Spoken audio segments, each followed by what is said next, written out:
পর্ব ৪ নতুনের হাতছানি।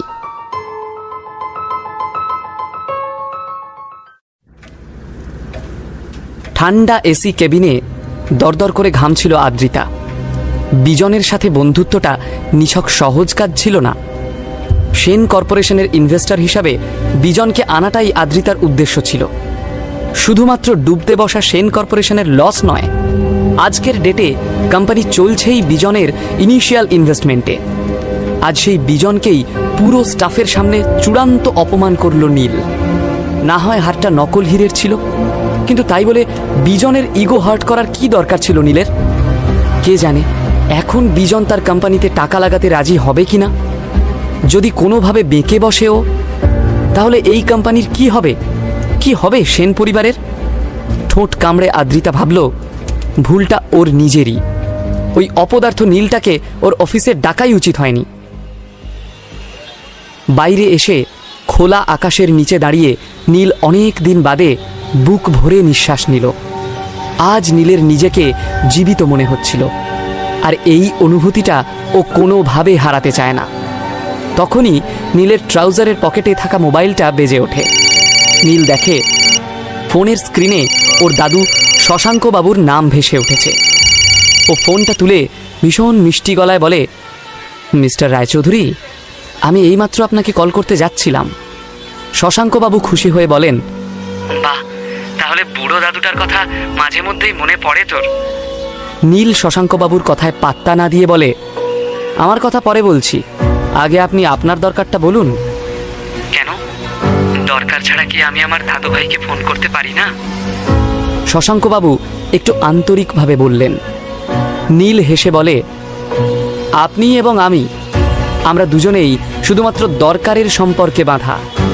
তাই দরকার ছাড়া আমরা কেউ কাউকে ফোন করি না, সেটা না বললেও বোঝা যায়। তাই বলে ফেলুন কি দরকার। শশাঙ্কবাবু বুঝতে পারলেন এই ভালোবাসা দেখানো সম্পূর্ণটাই বৃথা। তাই আর সময় নষ্ট না করে উনি সরাসরি কাজের কথায় এলেন। তোর জন্য একটা সুখবর আছে। সামনের মাসের 1 তারিখে রয় চৌধুরী গ্রুপ অফ ইন্ডাস্ট্রিজের সিইও হিসাবে তোর জয়েনিং। তবে তার আগে তোকে একজনের সাথে একটু দেখা করে নিতে হবে। আমি তোকে ভেন্যু আর টাইমটা এক্ষুনি হোয়াটসঅ্যাপ করছি। নীল সবটা চুপচাপ শুনে তারপর বেশ ঠান্ডা মাথায় বলল, আমি আপনার একটা ডিমান্ড মেনে নিলাম, তবে তার পরিবর্তে আপনাকে আমার ঠিক 2টো ডিমান্ড মানতে হবে। আমার ফার্স্ট ডিমান্ড, আমাদের যে লিমিটেড কালেকশন ডায়মন্ড নেকলেস আছে তার একটা আমার বলা অ্যাড্রেসে আজ বিকালের মধ্যে পৌঁছে দিতে হবে। আর সেকেন্ড ডিমান্ডটা আমি আপনাকে হোয়াটসঅ্যাপ করে দিচ্ছি। নীল, এটা কিন্তু ডিমান্ড নয়, টর্চার হয়ে যাচ্ছে। শশাঙ্কবাবু শক্তভাবে বললেন। নীল হেসে বলল, কি অদ্ভুত ব্যাপার না? আপনার কাছে আপনার ডিমান্ডটা ঠিক, আর আমার ডিমান্ডটা টর্চার হয়ে গেল। আপনাকে কেন বারবার মনে করিয়ে দিতে হয় যে এখন আপনার আমাকে প্রয়োজন? শশাঙ্কবাবু সাথে সাথে নিজেকে সংযত করে বললেন, এখনো কোম্পানির সিইও হোসনি তুই, তার আগেই কোটি টাকার গিফটের আবদার। নীল ভীষণ শান্তভাবে বলল, মানুষ আবদার করে আপনজনের থেকে, এটা আবদার নয়, দাবি। আর এই দাবি না মেটালে আপনাকে অনেক দামি কিছু হারাতে হবে। এবার আপনি ভেবে দেখুন কি করবেন। শশাঙ্কবাবুর উত্তরের অপেক্ষা না করেই ফোনটা কেটে দেয় নীল। জীবন নীলকে শিখিয়েছে বিবেক সর্বদাই মানুষের আবদারের রাস্তায় কাঁটা হয়ে দাঁড়ায়, তার চেয়ে দাবিই শ্রেষ্ঠ। নিজের কেবিনে বসে শশাঙ্কবাবু ভাবছেন ভুল ওনার একটাই, কিন্তু নীল শশাঙ্কবাবুকে গুনে গুনে তার শাস্তি ফেরত দিচ্ছে। শশাঙ্কবাবু যে অন্যায়টা নীল আর তার বাবার উপর করেছেন তারপর নীলের পক্ষে ওনাকে বিশ্বাস করা সম্ভব নয়। তাই নীলের ডিমান্ডগুলো অন্যায় মনে হলেও মুখ বন্ধ করে মেনে নিচ্ছেন শশাঙ্কবাবু। নীলের ফোনে 3খানা মেসেজ আসে। প্রথম মেসেজটা ওর দাদুর, দ্বিতীয় এবং তৃতীয় মেসেজটা আদ্রিতার। আদ্রিতা নীলের অ্যাকাউন্টে 10,000 টাকা ট্রান্সফার করেছে। বিয়ের পর থেকে নীলের খরচ এতদিন আদ্রিতাই চালাচ্ছিল। তবে একসাথে এতগুলো টাকা দেখে নীল অবাক হয়ে গেল। আদ্রিতা মেসেজে লিখেছে, মল থেকে কিছু ভালো জামা কাপড় কিনে নিও, আজকের ইভেন্টে প্লিজ ভিখারির মতো এসো না। সন্ধেবেলায় সেন ফ্যামিলির একটা গেট টুগেদার রয়েছে। আত্মীয় স্বজন, প্রতিবেশী, বন্ধু বান্ধব, ভীষণ কাছের কিছু মানুষ সেখানে আমন্ত্রিত। বরাবরই আদ্রিতা এবং চিত্রাকে নীলের জন্য সবার বাঁকা কথার সম্মুখীন হতে হয়েছে। অপমান এড়াতেই নীলকে এই টাকাটা পাঠালো আদ্রিতা। নীল ঠাট্টা করে মনে মনে বলে, না সোনা, তোমার এই 10,000 টাকার আমার আর কোনো প্রয়োজন নেই। শশাঙ্কবাবুকে ওর সেকেন্ড ডিমান্ডটা হোয়াটসঅ্যাপ করে দেয়। সাথে সাথেই শশাঙ্কবাবু রিপ্লাই করেন, ওকে। শশাঙ্কবাবুর মেসেজটা দেখে হলুদ ট্যাক্সিতে উঠে নীল বলে,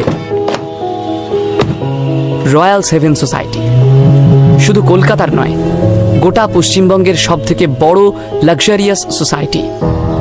যাদবপুরে অবস্থিত এই সোসাইটির প্রত্যেকটা ডুপ্লেক্সের ভেতর নিজস্ব লন আর গার্ডেন রয়েছে। অ্যাপার্টমেন্টের উপরে swimming pool, tennis court, basketball court আর রয়েছে সবুজ জগিং পার্ক। দেশের একদম প্রথম সারির অভিজাত ব্যক্তিদের জন্য তৈরি এই সবুজে ঘেরা হাউজিং প্রজেক্টটা যেন বাংলার মুকুটে একখানা পালক। শশাঙ্কবাবুর কথা মতো নির্দিষ্ট স্থানে পৌঁছে যায় নীল। ধীরেন রায়চৌধুরীকে সেই বাগানে বসে থাকতে দেখে নীলের মাথায় আগুন জ্বলে ওঠে। ধীরেন রায়চৌধুরী মানে ওর নিজের কাকুর সাথে দেখা করতে হবে জানলে নীল কখনো আসতে রাজি হতো না, সরাসরি না বলে দিত। রাগের মাথায় ও বেরিয়ে যাবে, ঠিক তখনই পিছন থেকে ধীরেন রায়চৌধুরীর গলা শোনা যায়, ঠিক 2.5 বছর আগে তোকে লাস্ট দেখেছিলাম, আগের থেকে অনেক বেশি স্মার্ট লাগছে। বাপের মতো সেই ক্যাবলাকান্ত ব্যাপারটা কিন্তু আর নেই তোর মধ্যে। থমকে দাঁড়ায় নীল। কাউকে অসম্মান সে করতে চায় না। ধীরেন রায়চৌধুরীর মুখের দিকে না তাকিয়েই নীল বলে, কাজের কথা থাকলে বলো, আর যদি ভাবো ভয় দেখিয়ে আমাকে সিইও হওয়া থেকে আটকাবে তাহলে ভুল ভাবছ। কথা শেষ করেই নীল চলে যেতে উদ্যত হয়। তখনই দুজন বিশাল চেহারার সিকিউরিটি গার্ড এসে নীলের পথ আটকে দাঁড়ায়। কাকুর আচরণে নীল হেসে ফেলে। সে এবার ধীর পায়ে ধীরেন রায়চৌধুরীর কাছে আসে এবং খানিক ব্যঙ্গ করে বলে, কাকু প্লিজ, আমার কিছু হলে কিন্তু তোমরাই বিপদে পড়বে। ভুলে যেও না, আমার কাছে অঞ্জলি এন্টারপ্রাইজের 40% শেয়ার রয়েছে। আজ সেই শেয়ারই তোমাদের কোম্পানিকে বাঁচাতে পারে, তাই ভেবেচিন্তে সিদ্ধান্ত নিও। রয় চৌধুরী গ্রুপ ইস্টার্ন ইন্ডিয়ার সব থেকে বড় কোম্পানি। 4 বছর আগে এই কোম্পানিটি দেশের প্রথম 10টি কোম্পানির মধ্যে থাকত। দেশের ছোট বড় সব কোম্পানি রয় চৌধুরী গ্রুপের সাথে কাজ করতে চাইত। তখন এই রয় চৌধুরী গ্রুপের সিইও ছিলেন নীলের বাবা হীরেন রায়চৌধুরী। ব্যবসার কলকাঠি ছিল তার নখদর্পণে। হীরেন ভীষণ ভালো মার্কেট প্রেডিক্ট করতে পারতেন, আর সেই জন্যই আগে ভাগেই অঞ্জলি এন্টারপ্রাইজের 40% শেয়ার তিনি কিনে রাখেন। কারণ উনি বুঝে গিয়েছিলেন ভবিষ্যতে এই শেয়ারের দাম হতে চলেছে আকাশ ছোঁয়া। তবে এই খবরটা শশাঙ্কবাবু এবং ধীরেন রায়চৌধুরীর কানে আসতেই ওনারা প্রচণ্ড অশান্তি শুরু করে দেন। ফলস্বরূপ হীরেন রায়চৌধুরীকে কোম্পানির সিইও পজিশন থেকে সরে দাঁড়াতে হয়। কোম্পানির নতুন সিইওর আসনে বসেন ধীরেন রায়চৌধুরী। কিন্তু 2.5 বছরের মধ্যে কোম্পানি ডুবিয়ে দিয়ে ধীরেনবাবু প্রমাণ করে দিয়েছেন যে তার দ্বারা আর যাই হোক বিজনেসটা হবে না। অঞ্জলি এন্টারপ্রাইজের শেয়ারের জন্য নীল এখন বিপুল সম্পদ এবং প্রতিপত্তির অধিকারী। আর এই পাওয়ারফুল নীলকেই এখন রায়চৌধুরীদের দরকার। কিন্তু নীল যে আগে ভাগেই সব রিসার্চ করে এসেছে তা ধীরেনবাবু আঁচ করতে পারেননি। নীল যে ওর বাবা হীরেন রায়চৌধুরীর মতোই পাকা খেলোয়াড় হয়ে উঠেছে তা ধীরেন এবার বুঝতে পারলেন। বিরক্তির সাথে নিজের 2 গার্ডকে সরে দাঁড়াতে ইশারা করলেন। ওরা সরে যেতেই বাঁকা হাসি হেসে কনফিডেন্সের সাথে রয়্যালস হেভেন সোসাইটি থেকে বেরিয়ে পড়ল নীল। প্রিন্স আনোয়ার শাহ রোডে এসে দাঁড়াতেই নীল দেখে ফোনে একটা মেসেজ এসেছে। আরে কোথায় তুই, কখন আসবি, লেট করিস না কিন্তু। মেসেজ করেছে নীলের এক কলেজ লাইফের ফ্রেন্ড। আজ দুপুরে শহরের এক বিখ্যাত 5 স্টার হোটেলে নীলের কলেজ রিইউনিয়ন রয়েছে। নীলের স্কুল এবং কলেজের জীবনটা একদম অন্যরকম ছিল, ভীষণ মজা আর রহস্যে মোড়া। আসলে ওর বাবার কঠোর নির্দেশ ছিল নিজের প্রকৃত পরিচয় না জানিয়ে একটা খুব সাধারণ জীবনযাপন করার। হীরেন নিজের ছেলেকে খুব পরিষ্কারভাবে জানিয়েছিলেন, তোমার বাবা হিসাবে তোমাকে স্নেহ, শিক্ষা আর সংস্কার দেওয়ার দায়িত্ব আমার, কিন্তু সৌভাগ্যটা আমি দিতে পারবো না। পরিশ্রম, মেধা আর বুদ্ধি দিয়ে সেটা তোমাকে অর্জন করে নিতে হবে। বাবার কঠিন হুকুমে নীল স্কুল কলেজে ভীষণ লো প্রোফাইল মেনটেন করত। ওর বন্ধুরা আজও নীলের প্রকৃত পরিচয় জানে না।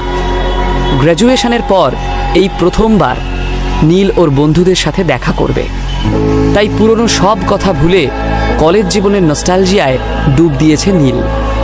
ভাবতে ভাবতে ওর ঠোঁটের কোণায় হাসি ফুটে ওঠে, চোখ চকচক করতে থাকে।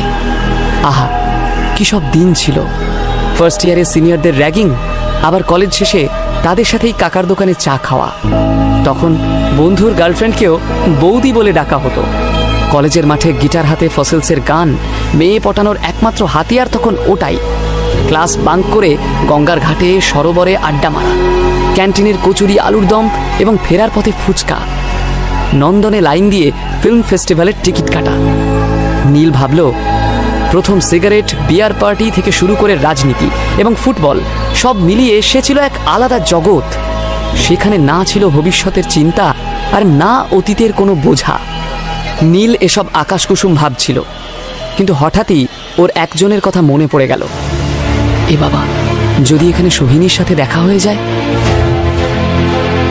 কে এই সোহিনী? নীলের সাথে ওর কি সম্পর্ক?